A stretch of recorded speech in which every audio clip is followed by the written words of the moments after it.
ಸರ್ಕಾರಿ ಪ್ರೌಢಶಾಲೆ ಸಂಗಮೇಶ್ವರ ಪೇಟೆಯಲ್ಲಿ ಅರಣ್ಯ ಇಲಾಖೆ ಸಹಯೋಗದೊಂದಿಗೆ ವಿಶ್ವ ಪರಿಸರ ದಿನವನ್ನು ಸಂಭ್ರಮದಿಂದ ಆಚರಿಸಿದರು. ಬಗ್ಗೆ ನಾನೇನು ಅದನ್ನು ತೀರಾ ಎಕ್ಸ್ಪ್ಲೈನ್ ಮಾಡೋಕ್ಕೆ ಹೋಗೋದಿಲ್ಲ.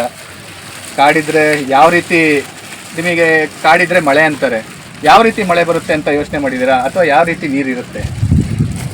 ಈಗ ಒಂದು ಕಾಡಂದಾಗ ಕಾಡಲ್ಲಿ ಎಲೆ ಬೀಳುತ್ತೆ, ಪಾಚಿ ಇರುತ್ತೆ. ಸೊ ಎಲೆ ನೀವು ಏನು ನೋಡಿದ್ದೀರಾ? ಎಲೆ ಬಿದ್ದಿದ ತಕ್ಷಣ ಕೊಳ್ತೋಗುತ್ತಾ? ಇಲ್ಲ ಅಲ್ವಾ? ಎಲೆ ಎಲ್ಲ ನೀವು ಕಾಡಲ್ಲಿ ಹೋದಾಗ ಎಲೆ ಪದರಗಳನ್ನು ನೀವು ತೆಗೆದಾಗ ಏನು ಕಾಣಿಸುತ್ತೆ ನಿಮಗೆ? ಥಂಡಿ ಇರುತ್ತಲ್ವಾ? ಹೌದು ತಾನೆ? ನೀವು ಮಳೆ ಬಿದ್ದಾಗ ಅದೊಂಥರ ಸ್ಪಾಂಜ್ ಥರ ಆ್ಯಕ್ಟ್ ಆಗುತ್ತೆ. ಕೊಳಿತಿರೋ ಎಲೆಗಳಿರ್ಬೋದು, ಅಥವಾ ಮಾಸಸ್ ಇರ್ಬೋದು, ಪಾಚಿ ಇರ್ಬೋದು.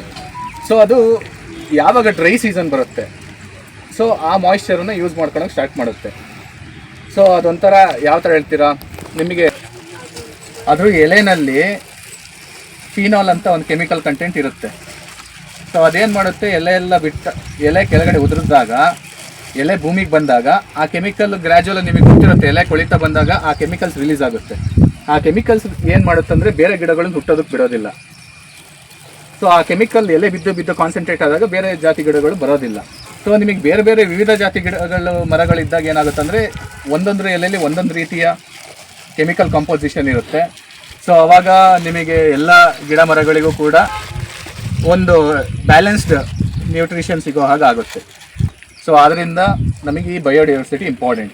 ಮತ್ತು ಅದೇ ರೀತಿ ಎಲೆಗಳಿಂದ ಏನು ಪೌಷ್ಟಿಕಾಂಶ ಇರುತ್ತೆ, ಅದರಲ್ಲಿ ನಿಮಗೆ ಅಣಬೆಗಳಿರ್ಬೋದು, ಅದು ಬೆಳೆಯುತ್ತೆ.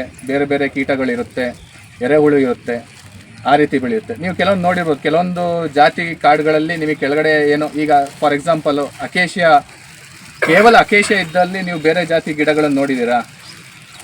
ಅಕೇಶಿಯಾ ಎಲ್ಲ ನೋಡಿದಿರಲ್ವಾ? ಅಕೇಶಿಯಾ ಮರ ನೋಡಿದ್ದೀರಾ?